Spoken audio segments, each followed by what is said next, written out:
বাংলাদেশে কওমি মাদ্রাসার বাইরে আর কোথাও তো এলেম তো দূরের কথা, এই কোরআন শরীফ শুদ্ধ করে পড়ার চর্চাই তো নাই। অধিকাংশ কওমি হাফিজিয়া মাদ্রাসায় ছাত্র ছাত্রীদের আলিয়া মাদ্রাসা সম্পর্কে জঘন্য ভ্রান্ত শিক্ষা দেওয়া হয়। যে মৌলভী সাহেব কটাক্ষ করছে, আমার মনে হয় 1 ঘন্টা ক্লাস নিতে পারবে না। আলিয়া মাদ্রাসা এবং কওমি মাদ্রাসা, নবীজি ডাক্তার ছিলেন, কিয়ামত পর্যন্ত কওমি মাদ্রাসায় পড়েন, কোনদিন আপনি এমবিবিএস ডাক্তার হতে পারবেন?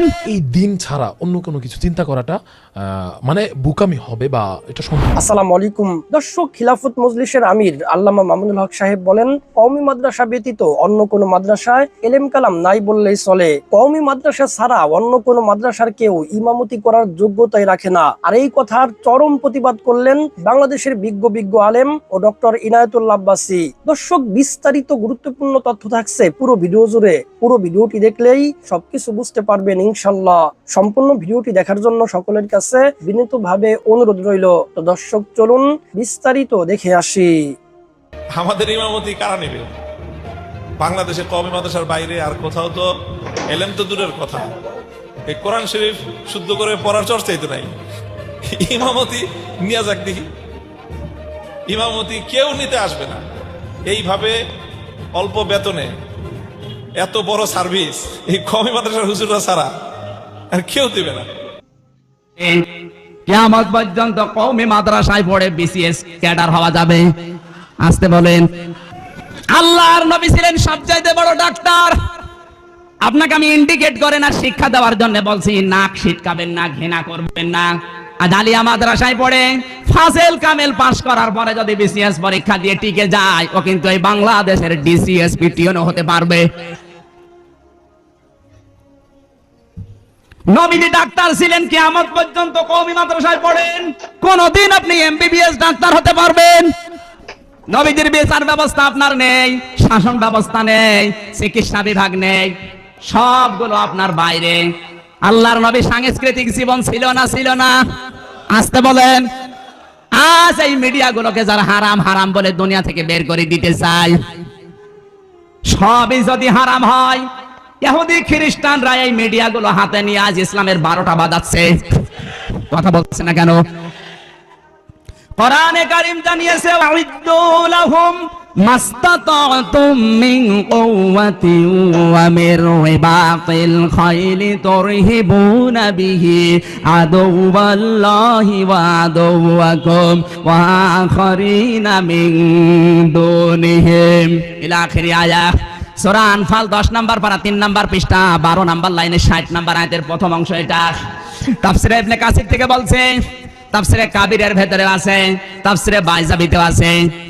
আল্লাহ পাক বলেন, হে মুসলমানেরা, ইসলাম ধ্বংস করার জন্য ইহুদি খ্রিস্টানরা যেগুলো কাজে লাগায়, তোমরা ওইটাকে উল্টিয়ে ইসলামের পক্ষে কাজে লাগাও। অধিকাংশ কওমি হাফিজিয়া মাদ্রাসায় ছাত্র ছাত্রীদের আলিয়া মাদ্রাসা সম্পর্কে জঘন্য ভ্রান্ত শিক্ষা দেওয়া হয়, পরনিন্দা চর্চা করা হয়, অথচ জেনারেল শিক্ষা ব্যবস্থা সম্পর্কে কোনো কথা বলেন না। তাহলে কি আমরা কোন পথে যাব এবং তাদের সম্পর্কে আমাদের কি বিশ্বাস রাখা হবে? ভাইরা আমার, কওমি আলিয়া এই দুই প্রতিষ্ঠানই ইসলামের প্রতিষ্ঠান। একটাকে আরেকটার শত্রু মনে করা এটা অজ্ঞানতা। এটা কি? একসময় এদেশে আলিয়া মাদ্রাসাই ছিল বেশি, বরং আলিয়া মাদ্রাসাই ছিল এক সময়। আলিয়া মাদ্রাসা থেকে অনেক বড় বড় আলেম তৈরি হয়েছেন। কালের আবর্তে হয়তোবা এক ধারার মাদ্রাসাতে কিছুটা পড়াশোনা, আমল আখলাক, এটার পরিমাণ হয়তো কম দেখা যেতে পারে, কিন্তু আমরা যখন জেনারেল শিক্ষা ব্যবস্থা সাধারণ ধারার সাথে তুলনা করব, তখন দেখব যে এখানেও আলহামদুলিল্লাহ আলেম তৈরি হচ্ছে। অনেক আলিয়া মাদ্রাসা আছে যে আলিয়া মাদ্রাসা থেকে অনেক ভালো ভালো আলেম এখনো তৈরি হচ্ছে দলে দলে। আবার কওমি মাদ্রাসাও কালের আবর্তে সব সময় যে এর ধার, এর যে ঐতিহ্য, এর আমলি পরিবেশ, পড়াশোনা সবসময় যে একরকম থাকবে তা নয়। অবস্থার অবনতি, ভালো মন্দ বিভিন্ন সময় আল্লাহ তাআলা কাকে দিয়ে কতক্ষণ কতটুকু কাজ নেবেন সেটা আল্লাহ ভালো জানেন। কিন্তু কওমি হয়ে আলিয়াকে প্রতিপক্ষ মনে করা, আলিয়া হয়ে কওমিকে প্রতিপক্ষ মনে করা, ভাইরা আমার, এটা অজ্ঞানতা ছাড়া আর কিছু নাই। আমি গত পরশুদিন পঞ্চগড়ে গিয়েছি, এক আলেম এসে আমাকে বললেন, ভাই আপনি যে মাদ্রাসার মাহফিলে আসছেন, আপনি কি জানেন এটা আমাদের মাদ্রাসা না? আমি বললাম, কাদের? কাদিয়ানীদের? না সেটা না। তাহলে কাদের? খ্রিস্টান মিশনারিদের? না সেটাও না। আমি বললাম, পুরাই উত্তর অঞ্চল ধ্বংস করে ফেলেছে এই সমস্ত ষড়যন্ত্রগুলো, সেটা নিয়ে আপনার মাথা ব্যথা নাই। আপনার সাথে একটু ভিন্ন মত আছে, আপনি বলতেছেন এটা আমার না, আমি তো মনে করি এটাও আমার এটাও আমার।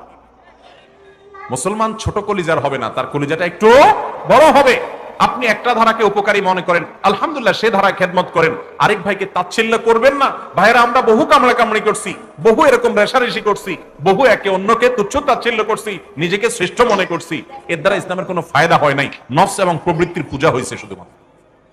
কোন বিশেষ কওমি মাদ্রাসা যদি কোথাও হয়ে থাকে তো শুধু সেখানেই আছে তা না, হতে পারে কোন আলিয়া মাদ্রাসাতে পড়ুয়া ভাই কওমি আলা ভাইদেরকে মনে করে সে আমার প্রতিপক্ষ। ভাইরে, নিজের ভাইকে প্রতিপক্ষ বানাচ্ছেন কেন?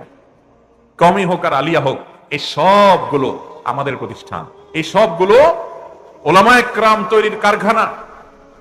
আমরা কোনোটা নিয়ে গর্ব করার সুযোগ নাই। আল্লাহ তাআলা আপনাকে নিয়ে আজ বেশি কাজ নিচ্ছে, কালকে আল্লাহ না করুক আরেকজনকে নিয়ে আল্লাহ কাজ নিতে পারেন। আল্লাহ কখন কার কাছ থেকে কাজ নিবেন এটা আল্লাহর ফায়দা। কওমি আলিয়ার বিভেদ সৃষ্টি যারা করে তারা মূলত ছোট কলিজা রাখে, দিন ছোট, কনজাস্টেড মাইন্ড। আমরা মনে করি আল্লাহর দ্বীনের খেদমতে কওমির যেমন অবদান আছে, আলিয়ারও অবদান আছে। আমরা কাউকে খাটো করব না। বাংলাদেশে এখনো কিছু আলিয়া মাদ্রাসা পড়ার মানকে ধরে রেখেছে, যে মৌলভী সাহেব কটাক্ষ করছে আমার মনে হয় 1 ঘন্টা ক্লাস নিতে পারবে না। এগুলো বলবেন না, এগুলো করবেন না। আলিয়াকে কিভাবে বাদ দিবেন? আলিয়া মাদ্রাসার সাথে সংশ্লিষ্ট আছে দেশের 2.5 কোটি মানুষ। আপনাদের ভাগ্য ভালো, ফুলতুলির মরহুম পীর সাহেব রহমতুল্লাহ এলমে কেরাতের খেদমতের মাধ্যমে আপনাদের বিভাগটাকে সেভ করে গেছে, আলহামদুলিল্লাহ।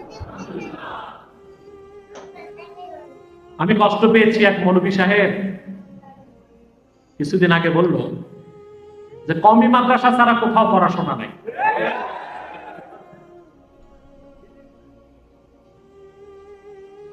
আমি তাদেরকে বলবো যে না, অবশ্যই কওমি মাদ্রাসা ইলমের মূল ধারাটাকে ধরে রেখেছে। আগে যে ওল্ড স্কিম আলিয়া মাদ্রাসা ছিল, তার নেসাব আর কওমির নেসাবে কোনো পার্থক্য ছিল। আলিয়া পৃথিবীর বিখ্যাত বিখ্যাত আলেম তৈরি করছে।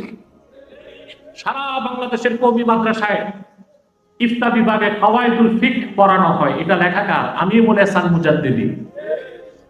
বাইতুল মুকাররমের ইতিহাসে এইরকম বিশ্বমানের কোন খতিব আজ পর্যন্ত আর আসে নাই। সৈয়দ আমিনুল ইহসান মুজাদ্দিদি রাহমাতুল্লাহ কলকাতা আলিয়ার ছাত্র, পরবর্তীতে কলকাতা আলিয়ার শিক্ষক, পরে ঢাকা আলিয়ার শিক্ষক, পরে বাইতুল মুকাররমের খতিব। কাওয়াইদুল ফিকহ তার লেখা, এটা দেওবন্দেও পড়ানো হয়।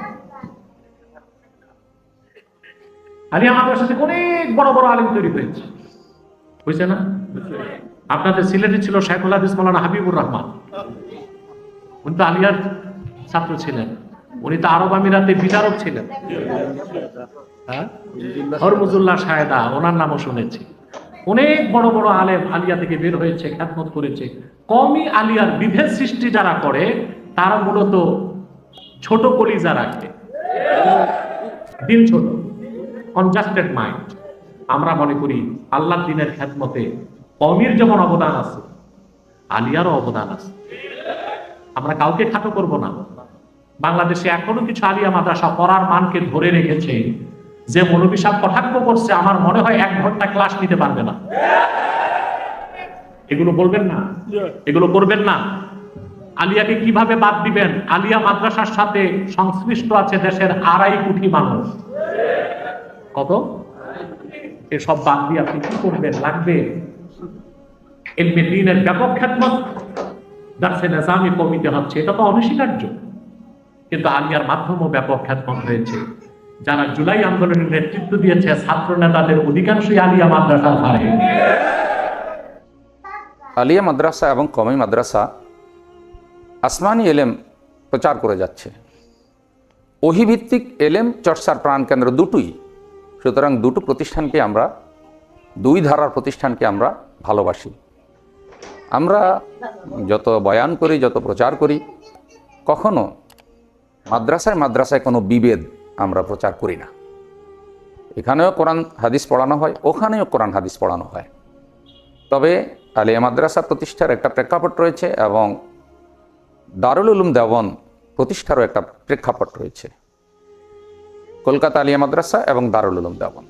কিন্তু 2 ধারার প্রতিষ্ঠান প্রতিষ্ঠিত হওয়ার পিছনেই ন্যাক উদ্দেশ্য রয়েছে, ভালো উদ্দেশ্য রয়েছে। কেউ বলেছেন এভাবে করলাম, কেউ চিন্তা করেছেন এভাবে করলাম। সুতরাং আলিয়া মাদ্রাসা এবং কওমি মাদ্রাসার মধ্যে কোনো দূরত্ব সৃষ্টি করা কোনো দাঁড়িয়ে আল্লাহর পক্ষে উচিত নয়। কেউ এটা বলা উচিত নয় যে আলিয়া মাদ্রাসাই সেরা মাদ্রাসা, আবার কেউ এটাও বলা উচিত নয় যে কওমি মাদ্রাসাই সেরা মাদ্রাসা, আলিয়া মানেই খালিয়া, আবার কওমি মানেই ভিখারি, ইত্যাদি ইত্যাদি বলার মধ্যে কোনো কল্যাণ নেই, কোনো বারাকা নেই। উভয় ধারার আলেমরা সম্মানিত এবং এমপিওভুক্ত বেসরকারি শিক্ষা প্রতিষ্ঠান হিসেবে সরকার যেই 100% বেতনের যে ঘোষণা দিয়েছেন, সেখানে আলিয়া মাদ্রাসাও তাদের অবস্থান করে নিয়েছে। এবং এইসব কারণে আলিয়া মাদ্রাসার অতীত সিলেবাসের মধ্যে কিছু কিছু পরিবর্তন রাষ্ট্রীয় কারণে বা প্রশাসনিক কারণে পরিচালকরা এনেছেন। আর কওমি মাদ্রাসা যেহেতু এই ধারাবাহিকতা এখনো আসেনি, তাই কওমি মাদ্রাসা কিছুটা এখান থেকে ভারমুক্ত। কিন্তু কওমি মাদ্রাসার শিক্ষা ব্যবস্থায়ও অতীতের থেকে কিছু পরিবর্তন এসেছে। দেখুন, কলকাতা আলিয়া মাদ্রাসার ভিত্তিপ্রস্তর স্থাপনের মাধ্যমে আলিয়ার যাত্রা শুরু, আবার দারুল উলুম দেওবন্দ এর মাধ্যমে কওমি মাদ্রাসার ধারা উপমহাদেশে ব্যাপকভাবে সূচনা লাভ করেছে। তো ইতিমধ্যে আমরা কোনো কোনো দাঁড়িয়ে আল্লাহর মধ্যে এই দুই ধারার মাদ্রাসার পার্থক্য তুলে ধরে উম্মতের মধ্যে একটি বিভ্রান্তি বা বাদানুবাদ সৃষ্টির পরিবেশ করার চেষ্টা করেন, বা কেউ কেউ বিভিন্ন তাফসির মাহফিল, ওয়াজ মাহফিল এ ধরনের কথাবার্তা বলেন। আমরা মনে করি আমাদের তরুণ দাঁড়িয়ে আল্লাহ যারা আছেন, মাঠে ময়দানে কথা বলছেন, অবশ্যই আলেমে আলেমে বন্ধুত্ব চাই, আলেমে আলেমে মহব্বত চাই। মহব্বত এবং ভালোবাসার আমরা যে ওয়াজ করি, বয়ান করি, সেটা আলেমের সাথে আলেমের যদি সেই ভালোবাসা না থাকে, তাহলে সাধারণ মুসলমান হতাশ হবে, তাদের মধ্যে বিভ্রান্তি ছড়িয়ে পড়বে। হিংসা বিদ্বেষের বিরুদ্ধে আমরা কথা বলি, কোরআন সুন্নায় হিংসা বিদ্বেষকে দূরীভূত করা এবং হিংসা যে কবিরা গুনাহ, এবং হিংসার মাধ্যমে যে সমাজে বাদানুবাদ, শত্রুতা, ঝগড়া, মনের দূরত্ব, এই সিলেবাসে থেকে আপনি এই দিন ছাড়া অন্য কোনো কিছু চিন্তা করাটা মানে বুকামি হবে বা এটা সম্ভব? হুজুরা, শিক্ষকরা শুরুতেই বলে দেয় যে বাবা, যদি রাসূল সাল্লাল্লাহু আলাইহি ওয়াসাল্লামের মতো পেটে পাথর বাঁধতে পারো, তাহলে তুমি কি কওমি মাদ্রাসা পড়াশোনা করো, কারণ তুমি বাহিরের কোনো কাজ করতে পারবা না। বাহিরের তোমার শুধু দিন নিয়েই থাকতে হবে এবং দিনই কাজ করতে হবে, ঠিক আছে? এর বাইরে তুমি যেতে পারবা না। যদি আমি রাসূলের কাজই করি, রাসূলের মতন পেটে পাথর বাঁধা শিখে নিই, তাহলে তো আমার বাইরের কাজ করার প্রয়োজন নেই, আমার টাকার পিছনে দৌড়ানোর প্রয়োজন নেই। একজন ইমাম সাহেবের বেতন 7-8 হাজার, এর থেকে বেশি না। হ্যাঁ, অনেক বেশি বলছে, 4,000। মুয়াজ্জিনদের বেতন থাকে 3,000, 4,000, 5,000। আপনি চিন্তা করে দেখেন তো যে এই সময় আইসা 10,000 টাকা দিয়ে একটা মানুষের 3-4 জন 5 জনের ফ্যামিলি চলা কি সম্ভব? কোনোভাবে কি মাথায় ধরে? কোনোভাবেই ধরে না। মানে একটা ফ্যামিলিতে কত খরচ, এর মধ্যে আপনি বসে আছেন বরকত নিয়া, আপনার ওয়াইফকে বঞ্চিত করতেছেন। ওই মহিলার কোনো শখ নাই, ওই মহিলা আল্লাহ ভীরু। আপনি একটু তেল কিনে দিলে উনি সারা মাস চালায় নিতে পারে 1 লিটার তেল দিয়া। এই বয়ান আপনি মুখে নিয়া, এটা কি, এই ব্যাপারটা কি বাস্তবিক, নাকি আপনি সবাইকে ধোঁকাই দিয়ে আপনি নিজে ধোঁকাই পড়ে সবাইকে ধোঁকা দিচ্ছেন? সাইদ আহমদ পালনপুর রহমতুল্লাহ আলাইহি তিনি বলছেন কি, যে উলামায়ে কেরাম শুধুমাত্র দিনকে এত সংকীর্ণ করে এই মসজিদ মাদ্রাসার খেদমতে নিয়োজিত থাকবেন না, আপনার অন্য পেশায় যান। অন্য পেশায় যেতে হবে আমাদেরকে, কারণ আমরা যদি পৃথিবীতে কোনোদিন ইসলামী শাসন চিন্তা করি, স্বপ্ন দেখি, তাহলে আমাদেরকে ওই দিকে যেতে হবে। আমার স্বপ্ন, এখানে আমি যদি খারাপ ভাষায় কিছু কথা বলি, সেটা হলো এমন যে আমাদের মধ্যে অনেক উলামায়ে কেরাম বা আমাদের মধ্যে অনেকে আছে যে আমরা চিন্তা করি যে আমাদের অল্প টাকার মধ্যে বরকত আছে, অল্প টাকার মধ্যে বরকত আছে, এবং এই অল্প টাকা, এই বরকতের কারণে আমি মাদ্রাসায় খেদমত করছি, দিনের খেদমত করছি, যে কোনোভাবে অল্প টাকা দিয়ে ফ্যামিলি নিয়ে, পরিবার নিয়ে চলে যাচ্ছি। কথাটা খুবই গাম্ভীর্যপূর্ণ এবং খুব তাৎপর্যপূর্ণ। তো এই প্রশ্নটা যখন সামনে আসছে, আসলে কি এটা কি ধোঁকা নাকি এটা বাস্তব? যে একজন ইমাম সাহেবের, একজন মাদ্রাসা শিক্ষকের অল্প টাকায় বরকত আছে, এটা কি ধোঁকা? এখন এটার উত্তর হলো যে যদি ধোঁকা হয়, তাহলে সেই ব্যক্তি, সেই আলেম, সেই ইমাম, সেই শিক্ষক, তিনি তার পরিবারকে কষ্ট দিচ্ছেন, তার পরিবারকে তার পরিবারের হক নষ্ট করতেছেন। তার স্ত্রীর যে শখ আহ্লাদ আছে সেগুলো পূরণ করতেছেন না, তার সন্তানের যে ইচ্ছা আছে, স্বপ্ন আছে, সেগুলো পূরণ করতেছেন না, তার বাবা মার হকটাও আদায় করতেছেন না, এবং নিজেরও কষ্ট দিতেছে। এত কষ্ট দিয়ে হ্যাঁ, এত কষ্ট দিয়া, আমি বলি এত কষ্ট দিয়া সে মানে চলতেছে, এটা তো ঠিক না। যদি একটা দৃষ্টিভঙ্গি থেকে আমি বলি যে মাত্র আপনি শহর বাদ দিয়ে যদি গ্রাম অঞ্চলে যান, খুবই খারাপ অবস্থা।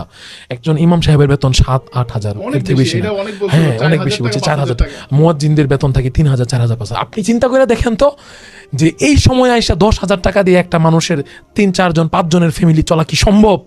কোনোভাবে কি মাথায় ধরে? কোনোভাবেই ধরে না। মানে একটা ফ্যামিলিতে কত খরচ, খাবার খরচ, ওষুধ খরচ, আসবাবপত্রের খরচ, তারপরে হলো মানে থাকা খাওয়ার, মানে কত খরচ। 2টা ঈদ আছে, কাপড় লতা ক্রয় করতে হয়, কত খরচ। এর মধ্যে আপনি বসে আছেন বরকত নিয়া, আপনার ওয়াইফকে বঞ্চিত করতেছেন। ওই মহিলার কোনো শখ নাই, ওই মহিলা আল্লাহ ভীরু। আপনি একটু তেল কিনে দিলে উনি সারা মাস চালায় নিতে পারে 1 লিটার তেল দিয়া। এই বয়ান আপনি মুখে নিয়া, এটা কি, এই ব্যাপারটা কি বাস্তবিক, নাকি আপনি সবাইকে ধোকাই দিয়ে আপনি নিজে ধোকাই পড়ে সবাইকে ধোকা দিচ্ছেন? এটা কি? এখন আমি বলি এখন কথা হলো শেখানোর ব্যাপারটা। মানে আমি নিজেও মাদ্রাসায় যেহেতু পড়াশোনা করছি, আমি এটাও জানতাম না যে স্কুল কলেজে যারা পড়াশোনা করে, যে ব্যাংক সেক্টরে যাবে সে শুধু এই হিসাব নিকাশ নিয়ে পড়াশোনা করে। আমি এটা জানতাম না। মানে হিসাব নিকাশ বলতে কি, ডাইরেক্ট হিসাব নিকাশ।